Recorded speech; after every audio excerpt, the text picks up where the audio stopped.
তো আমার পক্ষে নেচারে ইন্ট্রোডিউসড হওয়া এবং একেবারে ছোটবেলা থেকে মানে 2 বছর বয়স থেকেই প্রায় বাবা জ্যাঠার কাঁধে করে পাহাড়ে যাওয়াটা শুরু হয়, ট্রেকিং, আর একটু বড় হতে রক ক্লাইম্বিং। তারপরে ন্যাচারাল ছিল যে আমি একটা সময় ডিসাইড করি চাকরি ছেড়ে দিয়ে ফুল টাইম হিমালয়ে যাতে কাজ করতে পারি। হিমালয়টা এত ভালো লাগতো, তো দ্যাট বিকেম অ্যান প্যাশন, যেটাকে আমি উপেক্ষা করতে পারলাম না। হবি থেকে উপরে উঠে গিয়ে প্যাশনটা জয় হলো এবং I became a full time, I wanted to be a full time guy in the Himalaya. সেটার একটাই উপায় ছিল, to work as a guide. So সেটা ওভার দিয়ে আমি ধীরে ধীরে ট্রেকিং গাইড সান্দাকফু থেকে কাজ শুরু হয়, একই সাথে পোর্টার কাম গাইডের কাজ করতে করতে ওভার দ্য ইয়ার আমার ইন্টারেস্টটা ডেভেলপ করে to become an exploratory mountaineer. এবং সেটা ডেভেলপটা ন্যাচারালি করেছিল বলতে হবে, কারণ আমার সব থেকে বড় প্রভাব যদি কেউ ফেলে থাকে সেটা এরিক শিপটন এবং বিল টিলম্যানের লেখা। এবং যে 1930-এর দশকে তারা হিমালয় জুড়ে যে ধরনের এক্সপ্লোরেটরি কাজ করে গেছিলেন, ছোট team with minimal impact, generally 2 জন ওনারা বেরোতেন এবং সঙ্গে 3 থেকে 4 জন শেরপা থাকতো, সেই টিম নিয়ে তারা যে ধরনের অসাধারণ এক্সপ্লোরেশন করে গেছিলেন হিমালয়তে, অ্যাডজাসেন্ট কারাকোরামে, এমনকি সেন্ট্রাল এশিয়াতে, আফ্রিকাতে পর্যন্ত, মাউন্ট কেনিয়া বলুন, রোয়েনজোরি মাউন্টেন বলুন, এই জুটি যে সেই সময়টা জুড়ে, সেই দশকটা জুড়ে যা করেছিলেন, সেটা আমাকে সব থেকে বেশি নাড়া দিয়েছিল। এবং সেটাই that has become the defining part of my type of mountaineering is exploratory mountaineering, small team, least impact on nature and trying to learn something, নতুন একটা কিছু আবিষ্কারের একটা আনন্দ। এই আবিষ্কার আনন্দ থেকে এসে গেল যে তারা এই শিপটনেরই তৈরি করা শব্দ ছিল the blank in the map. এইটা আমাকে খুব ফ্যাসিনেট করেছিল যে আজকের দিনে আমাদের হাতে একটা ফোনে যখন সারা পৃথিবী চলে এসেছে, সেখানেও এখনো এমন কিছু জায়গা আছে পৃথিবীতে যেখানে মানুষ দাঁড়ায়নি, মানুষের পায়ের ছাপ পড়েনি। হ্যাঁ, এরকম জায়গা প্রতিদিন পৃথিবীতে কমে যাচ্ছে একটু একটু করে, কিন্তু এখনো। তো আমি এতক্ষণ যেটা বলছিলাম যে বলার চেষ্টা করেছি যে ডিফারেন্ট জনার অফ মাউন্টেনিয়ারিং, সেখানে ছিল এক্সট্রিম অ্যাথলিস্টরা ছিলেন, উইলি স্টেকদের মতো, উইল গার্ডদের মতো, সেখানে বোল্ডারিং ছিল, সেখানে বিগ ওয়াল ক্লাইম্বার্স লাইক নিক বুলকদের কথা ছিল, সেখানে বনিংটন ডগস্কটদের মতো মেন ক্লাসিক মাউন্টেনিং যারা বড় পাহাড়কে ক্লাইম্ব করেছিলেন তাদের একটা স্টাইল, সেটার কথা বলেছিলাম। আরেকটা স্টাইল শেষে বললাম, সেটা হচ্ছে শিপটন এবং টিলম্যান। এই ঘরানাটা আমাকে সব থেকে বেশি প্রভাবিত করেছিল এবং দেখা গেছে যে আমি সেইভাবে স্টাইলটাই আমার নিজের যখন প্রজেক্ট কিছু আমি ভেবেছি যে আমি একটা নিজস্ব প্রজেক্ট, কাজ নয়, কোনো টিমকে গাইডিং করা নয়, আমি সবসময় এই ধরনের এক্সপ্লোরেটরি প্রোগ্রাম, এক্সপ্লোরেটরি মাউন্টেনিয়ারিংটা আমার ঘরানা হিসেবে আমি নিজে আইডেন্টিফাই করেছিলাম। আর আরেকটা শব্দ আমি বলেছিলাম যে অ্যাডভেঞ্চারার্স বা মাউন্টেনিয়ার্স আমার কাছে পারফর্মিং আর্টিস্ট, তো সেরকম বলা যেতে পারে। শিপটন অ্যান্ড টিলম্যানের যে ঘরানা অফ আর্ট বা অ্যাডভেঞ্চার ছিল সেটা আমার কাছে সব থেকে বেশি কাছের, ফলে I try to do my part, আমি তাদেরই দেখানো পথে চেষ্টা করেছি। এবং সেই পথে চলে দেখা গেছে যে আজকের দিনেও যেমন বড় বড় মহাদেশ বা বিরাট বা পাহাড় পর্বতমালা বা গ্লেশিয়ার আবিষ্কার করা নেই, এটা যেমন একটা জেনারেল কমেন্ট, সব কিছু করা হয়ে গেছে, কিন্তু সেটা সত্যি কথা নয়। There are still blanks in the map, সেই শিপটনের বলে যাওয়া ব্ল্যাঙ্ক ইন দ্য ম্যাপ, যার প্রমাণ হিসেবে আমি 2টো প্রমাণ না 3টে প্রমাণ, লেট মি টেল ইউ 3টে ব্ল্যাঙ্ক ইন দ্য ম্যাপের প্রমাণ 3টে স্টেজে বলছি। একটা হচ্ছে আর challenge remain, the blank is identified. প্রথম হচ্ছে the blank is known and identified, যে এটা করা হয়নি। এই ব্ল্যাঙ্কটা কি? এই ব্ল্যাঙ্কটা আজকের দিনে স্যাটেলাইট ইমেজারি, এরিয়াল ফটোগ্রাফির যুগে সব কিছু দেখা হয়ে গেছে, it is on a screen আমার সামনে এসে গেছে। তো একেবারে ডার্ক কন্টিনেন্ট আবিষ্কারের মতো অন্ধকারের মধ্যে কেউ নেই, রাইট, কিন্তু ব্ল্যাঙ্ক আছে, কারণ তাতে মানুষের পায়ের ছাপ পড়েনি। মানুষ সেখানে গিয়ে সব কিছুকে ডকুমেন্ট করতে পারেনি, যে পাহাড়গুলো কেমন দেখতে, গ্লেশিয়ার কন্ডিশনটা কীরকম, ক্রিভাসের সংখ্যা কত বেড়ে গেছে, সেখানে ম্যাপে যেটা দেখা যাচ্ছে তার সাথে এখন রিয়েলিটিতে কী পার্থক্য আছে, that is exploring the real blanks in the map. 3টে উদাহরণ আমি বললাম। প্রথম, the known blank. The known blank আমার ক্ষেত্রে ছিল the Zemu gap. Zemu gap হচ্ছে কাঞ্চনজঙ্ঘার যে গ্রেট ইস্ট রিচ, তার উপরে Zemu gap is much documented, ইন্টারনেটে পাওয়া যায় অনেক কিছু। তো সেখানে দেখবেন যে ওটা হচ্ছে একটা depression on the great east reach, যেখানে 6000-7000 মিটার, প্রায় 8000 মিটার উঁচু থেকে একটা জায়গায় ওই গ্রেট ইস্ট রিচ হঠাৎ নেমে গেছে 6000 মিটারের একটু নিচে। এটার নাম ছিল ক্লাউড গ্যাপ, আবার কেউ কেউ বলতো জেমু গ্যাপ, যেহেতু ওই টংশিয়ং তালুং গ্লেশিয়ার বা জংলি গোচালা ভ্যালির সাথে ওটা জেমু গ্লেশিয়ারকে কানেক্ট করতো বা জেমু ভ্যালির সাথে কানেক্ট করতো। তো ইট remained a long standing problem. যেমন ম্যাথমেটিশিয়ানদের থাকে না, একটা পার্টিকুলার সমস্যা, একটা অঙ্ক মিলছে না, তো এরকম অঙ্ক না মেলা অঙ্কর ব্যাপার ছিল পৃথিবী মাউন্টেনিং হিস্ট্রিতে জেমু গ্যাপ। তো সেটা 2011 সালে 3টে অ্যাটেম্পটের পরে অন দ্য থার্ড অ্যাটেম্পট আমরা সলভ করি, এবং সেটাও হয় অত্যন্ত মিনিমাল বাজেটে। সেটা আমরা করতে পারি। আমি একটা এলআইসি পলিসিতে, মানি ব্যাক পলিসিতে 15,000 টাকা পেয়েছিলাম তার আগে। অ্যান্ড দেন এর মধ্যে আরও কিছু গল্প আছে। মূল বক্তব্য হচ্ছে এই ধরনের blanks in the map, exploratory climbing, which is actually adding to the knowledge base of the existing knowledge যেটা আমাদের আছে, কিছু জানানো গেল, it is not repetitive, যেটা হয়ে গেছে, it is not a me too, once again me too, এটা নয়, সেটা করা সম্ভব। Then only then the adventure becomes significant, ওর একটা কিছু মূল্য হলো, ওর একটা তাৎপর্য দেখা দিল, that is what I am saying. এবং সেটা ভারতবর্ষের মতো দরিদ্র দেশে বসে করা সম্ভব। সেকেন্ড উদাহরণ, প্রথমটা বললাম জেমু গ্যাপ, আর known blank in the map. Second ধরুন, এই যে ব্ল্যাঙ্ক ইন দ্য ম্যাপের ফ্যাসিনেশন থেকে আমি একসময় পেয়েছিলাম যে ইউনানে, চায়নার ইউনানে একটা মাউন্টেন রেঞ্জ আছে যেখানে কোনো মানুষের পায়ের ছাপ তো পড়েইনি। মাউন্টেন রেঞ্জটা কিরকম দেখতে, সেখানে কতগুলো পাহাড় কোন হাইটের আছে, তার কি বৃত্তান্ত, সেগুলো রকগুলো কিরকম, সেটা দিয়ে রক ক্লাইম্বিং করা যায় কি না যায়। তো entire mountain range was discovered by yours truly, এবং একার উদ্যোগে $700 মাত্র খরচা হয়েছিল। এখান থেকে কুনমিংয়ে প্লেন ভাড়া আপনি দেখতে পাবেন কত কম, এবং সেখান থেকে ট্রেনে আমি পৌঁছই, এবং that became a true adventure. মানে আমি যাওয়ার আগে আমি ম্যান্দারিন ভাষা শিখেছিলাম। যেখানে গিয়ে পৌঁছি দেখা যায় ওরা ম্যান্দারিন ভাষা বোঝে না, কারণ ওখানকার একটা কোণঠাসা ট্রাইব এখনো বাস করে, যাদেরকে ব্ল্যাক লোলো বলা হয়, যাদের সাথে হানদের একটা পুরনো কনফ্লিক্ট ছিল। তো it is very fascinating, and I finally got that feeling what Shipton and Tilman must have felt. ওনারা যে ফিলিং পেয়েছেন, একটা আবিষ্কারের আনন্দ পেলাম, এবং দ্যাট ওয়াজ ডকুমেন্টেড। আমি পর্বতমালাটার নামকরণ করলাম, এবং সেটা আমেরিকান অ্যালপাইন জার্নালে ছেপে বেরোলো with all the details I provided, of course, on the photographs, on the map. তো এই যে আজকের দিনে এইভাবে you can contribute to the knowledge base, এই যে গবেষণা চলছে সেটার মধ্যে কন্ট্রিবিউট করতে পারা যায়। This is real adventure, not the fake adventure. Third উদাহরণ আমি নিয়ে আসছি। প্রথমটা ছিল জেমু গ্যাপ, থার্ড যেটা ছিল নোন, এটা হচ্ছে it was known but not quite, একটা গ্রে এরিয়ার মধ্যে ছিল ইউনানের এক্সপ্লোরেশনটা, which is very highly satisfactory. একটা লোক একা গিয়ে এরকম একটা, আবার চীনের মতো একটা দেশে গিয়ে কাজ করে আসতে পারে। থার্ড, আমি I come back to Kanchenjunga again. সেখানে একটা গ্লেশিয়ার আমি পাই, যেখানে আমি প্রথম মানুষ হিসেবে পা দিই, সেটার নাম সাউথ সিম্বু গ্লেশিয়ার। সেটা 1950 অব্দি মানচিত্রেই ছিল না, এবং কেন ছিল না তারও ফ্যাসিলিটিগুলো নিয়ে আমি লিখেছি অন্য জায়গায়, তাই আমি সেগুলো পড়ছি না। আপনারা যদি গুগল করেন সাউথ সিম্বু গ্লেশিয়ার, আপনি পাবেন ডিটেলটা। তো সেখানে একটা গ্লেশিয়ার আমি প্রথম পা দিই, এবং সেই গ্লেশিয়ারটা ডকুমেন্টেড হয়। So blanks in the map আছে, তার জন্য আমি 3টে আমার নিজের প্রত্যক্ষ উদাহরণ দিলাম। আর থার্ড হচ্ছে যে if I come back to the, this is আমার জনার এক্সপ্লোরেটরি মাউন্টেনিং। কিন্তু একটা সময় আমার, যখন আরো 10 বছর আগে আই ওয়াজ ফিটার স্ট্রঙ্গার অনিন্দ, তখন কিন্তু আমার মধ্যে এই এক্সট্রিম অ্যাথলেটিকটা একটা সময় নাড়া দিয়েছিল। তখন আমি সবে 7 সামিট করার যে একটা ধারণা, যে এটা করলে বোধহয় খুব দারুণ কিছু করা হয়ে যায়, সেটা থেকে সদ্যে বেরিয়ে আসছি। কিলিমাঞ্জারো আমার যাওয়া হয়ে গেছে, এবং বুঝতে পারছি জিনিসগুলো আসলে টাকা পয়সার খেলা। এবং আমার একটা বন্ধু, আইসল্যান্ডের বন্ধু, একটা হইকুর একটা অসাধারণ কথা বলেছিল যে রাজা, যদি করতেই হয় do the financially feasible fight, মানে ভিনসন ম্যাসিভে তোমার এত এত টাকা লাগে, আর এভারেস্টে এত টাকা লাগে, সেইভাবেও কিছু লোক করে, এবং মোস্টলি মিলিয়নার্স ডু ইট।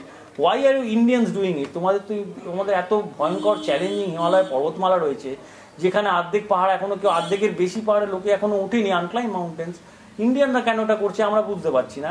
এই ওয়েস্টার্নার তো অনেক কিছু হয়ে গেছে। We are A spoiled society, we are A saturated society. আমরা জানি না আর কিভাবে নিজেদেরকে এন্টারটেন করবো, so we are doing it. তো ওটা আমার খুব নাড়া দিয়েছিল। তো হইকুরের সাথে ওই কথোপকথনটা 2004 সালে সত্যি আমার চোখ খুলে দিয়েছিল, এবং তার পরবর্তী বছরে, যদিও 2005-এ আমি কিলিমাঞ্জারো যাই, এবং কিলিমাঞ্জারো যাওয়ার পটভূমিকাটা অন্য ছিল, কারণ I was part of A international team যারা বলেছিল, বিভিন্ন মাল্টি রিলিজিয়াস একটা টিম ছিল, এভারেস্ট পিস প্রজেক্ট বলে। তো আমি হিন্দু ধর্মের রিপ্রেজেন্টেটিভ হিসেবে ওরা সিলেক্ট করেছিল আমাকে। তো যাই হোক, কিলিমাঞ্জারো যাওয়া এবং পুরো জিনিসটা যখন দেখলাম, যে হাও লোকে বলে যে কিলিমাঞ্জারো করে আসছে 7 সামিটের একটা সামিট, আসলে ওটা পুরোটা ট্রেকিং, ক্লাইম্বিং বলে কিছু নেই, পুরোটা হেঁটে হেঁটে ওঠা যায়। শেষ দিনটা একটা লম্বা হাঁটা, এই পর্যন্ত ফিটনেস লাগে, এই পর্যন্ত। So money is the main thing in this branding. এই যে একদম শুরুতেই আমরা বলছিলাম, কিছু কিছু ব্র্যান্ড তৈরি করা হয়েছে, অ্যাডভেঞ্চার ব্র্যান্ডস। ঠিক নাইকি বা কোকাকোলার মতো অ্যাডভেঞ্চার ব্র্যান্ড, সেভেন সামিট তার একটা ব্র্যান্ড, তার মধ্যে brand extension youngest to do, তার মধ্যে brand extension first from ABCD municipality do. So এই ব্র্যান্ড এক্সটেনশনগুলোর অ্যাকচুয়ালি কোনো শেষ নেই, এগুলো চলতেই থাকতে পারে। এবং ব্র্যান্ড ইনভেনশন যেমন সো সেভেন সামিট করা হয়ে গেছে, 17 ভলক্যানো করা হয়ে গেছে, এবার তাহলে কি now you do the last degree pole, so you become the grand slam, so you become the father of মানে পোলার আর কি। মানে this is a joke to all the early explore. I think it's not a joke, it's a insult to the real explorers, যারা actually খেটে জিনিসটা নিয়ে দীর্ঘদিন ধরে কাজ করে গেছেন।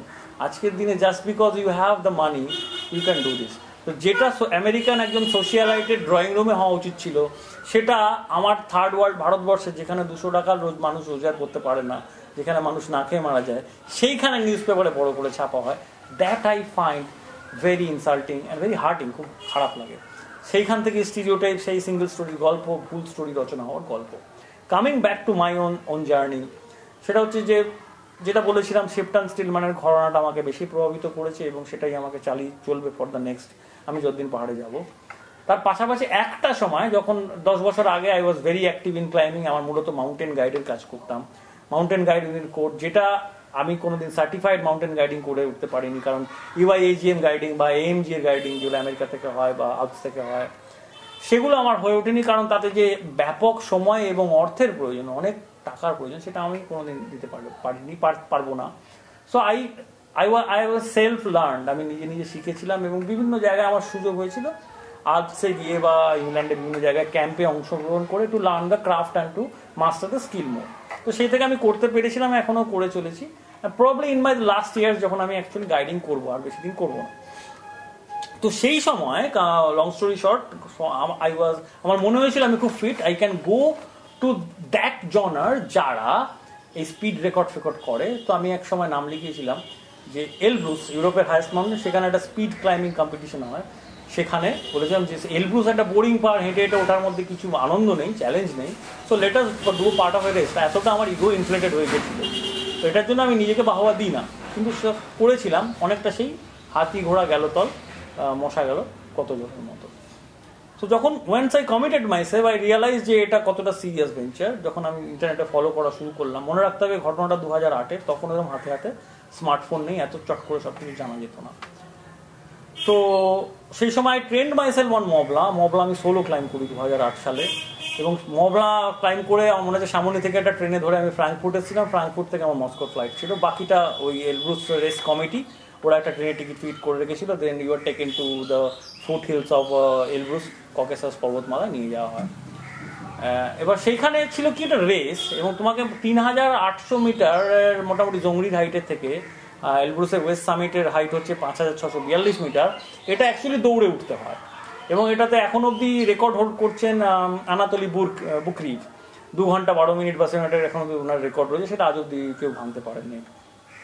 তো যাই হোক, সেখানে গিয়ে পাহাড়টা দেখে I realise, so I train first, বললাম যে মবলায় ট্রেন করেছিলাম, তারপরে এলব্রুসের ঠিক উল্টো দিকে চে গেট বলে একটা, মানে চে গেভারার নামেই পাহাড়, চে গেট পাহাড় আছে, সেটাতেও আমি ট্রেন করি। And then the qualification race, সব মিলিয়ে আমার যতদূর মনে পড়ছে, ওয়েবসাইটে দেখতে হবে 34 না 35 জন বা একটু বেশি হতে পারে পার্টিসিপেন্ট ছিল। মূলত কিন্তু সোভিয়েত ইউনিয়নের পুরনো সমস্ত দেশের লোকজন ছিল, জার্মানি থেকে ছিল, ইন্দোনেশিয়া থেকে ছিল। তো কোয়ালিফাইং রেসে আমার পারফরমেন্স ওয়াজ কোয়াইট গুড। আমি 1 ঘন্টা 48 মিনিটে, ওরা ব্যারেল থেকে দৌড়টা শুরু হয় এবং পাস্তুকভ রক্স বলে একটা জায়গায় 4800 মিটার শেষ করে, মানে 1200 মিটার বাইরে, হ্যাঁ 3600 থেকে 1200 মিটার হাইট গেনের ব্যাপার থেকে তাতে টাইমিং করে, যারা 2 ঘন্টার কমে দৌড়তে পারে they are qualified to run in the finals. তো আমার টাইমিং ছিল 1 ঘন্টা 48 মিনিট কিছু একটা সেকেন্ড, ফলে ইট ওয়াজ কোয়াইট গুড। আমাকে ওরা বলে যে you go for the main section. এবং তারপরে একদিন গ্যাপ থাকার কথা ছিল, আমাদের ভ্যালিতে নেমে রেস্ট অ্যান্ড রিকাপারেট করে আবার ফাইনালে আসার কথা ছিল। ঘটনাচক্রে উইন্ড স্পিড বাড়ে, কিছু একটা ফোরকাস্টে হয়, ফলে হিট যেটা হয়েছিল তারপর দিনই ফাইনালস হয়। আমার তো মাসল ফ্যাটিগই যায়নি, কিন্তু গল্পটা সেটা না। I finished in the finals, আমি মানে 34 জনের মধ্যে আই ফিনিশড ইন 12 নম্বর, বাকিরা ডিসকোয়ালিফাইড হয়ে গেছিল। So at least I feel proud যে আমার প্রায়র এই ধরনের হাই অল্টিটিউড রেসিংয়ের অভিজ্ঞতা না থাকা সত্ত্বেও আমি 12 নম্বরে শেষ করেছিলাম। আমার 6 ঘন্টা 12 মিনিটের মতো কিছু লেগেছিল, সেটা ওদের ওয়েবসাইটে গেলে দেখা যাবে। কিন্তু এটা থেকে আমার অন্য শিক্ষা ছিল। শিক্ষাটা হচ্ছে যে আমার যে কো পার্টিসিপেন্টরা ছিলেন তারা প্রত্যেকে এসেছিলেন সঙ্গে কোচেরা ছিল, এবং তারা এই ধরনের হাই অল্টিটিউড রেসটা করে থাকেন, তারা বিভিন্ন জায়গাটা করেন, and I just jumped myself into that. তো দ্যাট আই লার্ন এবং রিয়েলাইজ যে এর যে রিস্ক, এটার জন্য আমার সোশিও ইকোনমিক্স আমাকে পারমিট করে না টু দিস। এটা আমার একদম ব্যক্তিগত জাজমেন্ট ছিল নিজের সম্বন্ধে। So I never did that again, probably will never do that. Kolkata থেকে পরবর্তীকালে আর একটা টিম গেছিল, তারা তো কোয়ালিফাই করতে পারেনি, আমি সেটুকুই জানি। যাওয়ার আগে আমার সাথে যোগাযোগ করেছিল, আমি যোগাযোগ করে দিয়েছিলাম, তো তারা কোয়ালিফাইং রেজিস্টার করতে পারেনি। তো কিন্তু আমার এই কথাটাও মনে হয়েছিল যে আমাদের দেশে শেরপাদের যদি একটু ট্রেন করে এই ধরনের রেসে পাঠানো যায়, ওরা কিন্তু খুব ভালো পারফরমেন্স করবে। তো coming back to the whole things, প্রথমে যেখানে শুরু করেছিলাম যে the current stereotypes created by the media, যার ফলে আমাদের ফোকাস, আমাদের আন্ডারস্ট্যান্ডিং অফ দ্য যে মাউন্টেনিং, যার একটা গভীর দর্শন আছে, সেটা থেকে মানুষের সরে গিয়ে স্রেফ একটা গ্লোরি সিকিং, একটা ইনস্ট্যান্ট গ্র্যাটিফিকেশনের দিকে জিনিসটা চলে গেছে। তার যে প্যারালাল, আমি যখন ওটাকে ক্রিটিসাইজই করলাম, তো তার প্যারালাল হিসেবে আমি বলতে চেয়েছিলাম যে আমি উদাহরণ হিসেবে, বাট সেটাই একমাত্র উদাহরণ নয়, প্রত্যেকে তার নিজস্ব পন্থা খুঁজে নিতে পারেন। অনেকগুলো পন্থা আছে যেগুলো পরপর বলেছিলাম, ডিফারেন্ট জনার অফ অ্যাডভেঞ্চার, কেউ bouldering, big wall climbing, ice climbing, classic mountaineering, high end athletic part of climbing, যেগুলো যেমন স্পিড রেকর্ড ভাঙার জিনিসগুলো, বা ফ্রি সোলোইং যে জিনিসগুলো এসছে, খুঁজে নেবেন। আমি আমার শিপটন টিলম্যান ঘরানার আমি লোক, এবং I am going to do that for the rest of my years. সুতরাং সেই প্রত্যেকের কিন্তু সেইভাবেই কাজটা করা উচিত, not fall prey of the মিডিয়ার গল্প, যেটা তার which is not actually true. কারণ ইন দি এন্ড কোনটা ফেক কোনটা রিয়েল মানুষ জানতে পারবে। এবং আমাদের একজন মাউন্টেনিয়ার হিসেবে, একজন অ্যাডভেঞ্চারার হিসেবে, এবং একজন ফুল টাইম মাউন্টেনিয়ার অ্যাডভেঞ্চার হিসেবে আমার মনে হয়েছিল যে এটাগুলো শেয়ার করা দরকার কারোর সাথে। সেই জন্যই আজকে এতগুলো কথা বললাম। শেষে দুটো উদাহরণ দিই। ব্ল্যাঙ্কস ইন দ্য ম্যাপের বাইরে অ্যাডভেঞ্চার ইন জেনারেল যদি বলেন, ধরুন বিভূতিভূষণের চাঁদের পাহাড়, এই বইটা ছোটবেলাতেও আমরা পড়েছি, আমি বড় হয়েও পড়েছি। একটা পাহাড়ে ওঠার অ্যাডভেঞ্চারের গল্প, তারপরে গুপ্তধন, মাসাই, মানুষকে কোচিং এসব পড়েছি, সিনেমা হয়েছে। তো আমি একটা অদ্ভুত জার্নি করেছিলাম। সেই জার্নিটাতে বইটা পড়তে পড়তে আমার মনে হয়েছিল যে এর মধ্যে দিয়ে গুপ্তধনের সন্ধান সত্যি সত্যি আছে। সেই গুপ্তধনটা হচ্ছে এমনভাবে শব্দগুলো ব্যবহার হয়েছে, এমন কিছু জায়গার নাম বলা হয়েছে, এমন কিছু মানুষের নাম বলা হয়েছে, এমন কিছু ঘটনার উল্লেখ করা হয়েছে, যেগুলো যোগ করলে একটা রিয়েল জার্নি করা যায়। এটা গল্পের বই থেকে করা যায়, এটা একটা গাইড বুক নয়, এটা একটা টেক্সট বুক নয়, হ্যাঁ, এটা একটা ইতিহাসের বই নয়, ভূগোল বই নয়। অথচ এমনভাবে গল্পটা বিভূতিভূষণ লিখেছিলেন, সেটা ধরে জার্নি করা যায়। তো এবং সেটা ধরে আমি ঠিক শঙ্করের পথ অনুসরণ করে মোম্বাসা থেকে সেই ওয়ান্ডার রেলপথের রাস্তা দিয়ে লেক ভিক্টোরিয়ার পাড় দিয়ে আমি কিন্তু রিয়েল চাঁদের পাহাড়ে পৌঁছেছিলাম। সেই চাঁদের পাহাড় যেটা মাউন্ট রুয়েনজরি, সেইখানে কিন্তু আবার আমার সেই যারা গুরু, সেই শিপটন টিলম্যানই প্রথম দিককার ক্লাইম্বগুলো করেছেন। প্রথম ডিউক অফ আব্রুজি করেছেন 1906, but 1930s initial all the explorations, new routes were done by again সেই শিপটন অ্যান্ড টিলম্যান। তো দেখুন, স্বপ্ন, একটা পার্টিকুলার পন্থার প্রতি আনুগত্য, সবকিছু নিয়ে গিয়ে বারবার আমাকে একটা জায়গায় নিয়ে গেছে। সেটা হচ্ছে একটা সেলফ স্যাটিসফ্যাকশন, সেলফ গ্র্যাটিফিকেশন, যে আমি অ্যাডভেঞ্চার একটা জীবন দর্শন এবং একটা জীবন পন্থা, যেটা দিয়ে আমি শুধু নিজে আনন্দ পাই তা নয়, আমি একটা আজকের দিনে খুব ইম্পর্টেন্ট কথা, আজকের দিনে একটা মিনিমাল ইম্প্যাক্ট, শুধুমাত্র একটা জায়গায় গিয়ে একটা 50 জন ক্যাম্পিং করা, 5 জন ক্যাম্পিং করা, যে ইম্প্যাক্টের ডিফারেন্স, যতটা প্রকৃতির উপর চাপ ফেলছি, একই সাথে আপনাকে ভাবতে হবে অর্থের ইম্প্যাক্ট। আমি একজনের এভারেস্টে ওঠার জন্য 30 লক্ষ টাকা খরচা করছি, তার জায়গায় কি আমি কতজনকে ট্রেন করতে পারতাম, কতজনকে সত্যিকারের মাউন্টেন ক্রাফটে জানিয়ে শিখতে পারতাম, এবং তাকে রিয়েলি নার্চার এবং গাইড করতে পারতাম। সেটা না করে একজন কেউ বললেন, আরে আমার স্বপ্ন দেখেছি আমি এভারেস্ট উঠবো, তার পেছনে আমরা ভাবাবেগে আপ্লুত হয়ে গেলাম। সেইভাবে ভাবার জিনিসটা মনে হচ্ছে প্রয়োজন আছে। আর সেই উদাহরণ ধরুন আরেকটা অ্যাডভেঞ্চার, চাঁদের পাহাড়ের গল্পটার পরে বলছি যে 2 বছর আগের কথা, সাইক্লিস্ট না হয়েও আমার মনে হয়েছিল সেই আবার টিলম্যান থেকেই, টিলম্যান একবার একটা সাধারণ সাইকেল নিয়ে বিষুবরেখা বরাবর উগান্ডা থেকে সাইকেল চালিয়ে ক্যামেরুন চলে গেছিলেন। সেখান থেকে কিন্তু আমার আফ্রিকা সাইকেল চালানোর আইডিয়াটা জন্ম নিয়েছিল। তো দেখুন, একজন অ্যাডভেঞ্চার শিপটন টিলম্যান, আমাদের ভারতের সবাই ভাবে যে নন্দাদেবী স্যাংচুরি রাস্তা খুঁজে বার করা সেই শিপটন টিলম্যান, তার বাইরেও অ্যাডভেঞ্চারের কিন্তু একটা বড় অস্তিত্ব রয়েছে, এবং অস্তিত্বগুলো রয়েছে তাদের কাজের মধ্যে দিয়ে, যেগুলোতে তারপরে জেনারেশনস অফ মানুষ আমার মতো, ইরেসপেক্টিভ অফ দেয়ার কান্ট্রি, কোন দেশে তারা জন্মেছে, তারা কিন্তু অনুপ্রেরণা দিয়ে চলেছে আজ অব্দি। তো যাই হোক, সেই সাইকেল, সাহারা মরুভূমিতে আমি সাইকেলটা চালাই, সাইকেলের নাম ছিল সীতাহরণ, সীতাহরণ এখনো আমার কাছে আছে। So and that was the entirely unsupported thing. কোনো এজেন্সির কাছ থেকে প্যাকেজ কেনা অ্যাডভেঞ্চার নয় যে আমি পরপর এই অ্যাডভেঞ্চারগুলো বললাম, সেটা জেমুগ্যাপি বলুন, সাউথ সিম্বু গ্লেশিয়ার বলুন, বা ইউনানে গিয়ে একটা নতুন পর্বতমালা আবিষ্কার বলুন, বা চাঁদের পাহাড়ের পথ অনুসরণ, নান অফ দিজ, মাত্র 5টাই উদাহরণ দিলাম, আর package bought from a travel agent. এক, কোনোটাতেই বিরাট কিছু অঙ্কের টাকা খরচা হয়নি। 3, প্রত্যেকটাতেই অরিজিনাল কিছু কাজ। আমি পৃথিবীর যে ন্যারেটিভ, সারা পৃথিবীর জুড়ে যে অ্যাডভেঞ্চারের যে সাহিত্য বলুন বা জেনারেল ন্যারেটিভটা, গল্পটা রচনা হয়ে চলেছে, যেটা আগামী শতাব্দীর মানুষ পড়ে বিচার করবে, যেমন আমরা এখন আগের শতাব্দীরটা বিচার করি, তাদের কন্ট্রিবিউশনটা ভাবি, তাদের প্রোজ অ্যান্ড কনসটা ভাবি, সেরকম যখন আমাদের নেক্সট জেনারেশন, তারপরের জেনারেশন আমাদের দিকে তাকাবে, তখন দেখতে পাবে যে এরকম একটা সময় একজন কেউ অ্যাটলিস্ট মুখ খুলেছিল এবং জিনিসটা নিয়ে কথা বলেছিল, এবং যার মনে হয় যে আমরাও আমাদের এই নিম্ন মধ্যবিত্ত ভারতীয় হয়েও আমরাও পারি আমাদের মতো করে অরিজিনাল কিছু কাজ ইন্টারন্যাশনাল ন্যারেটিভে কন্ট্রিবিউট করতে। Thank you.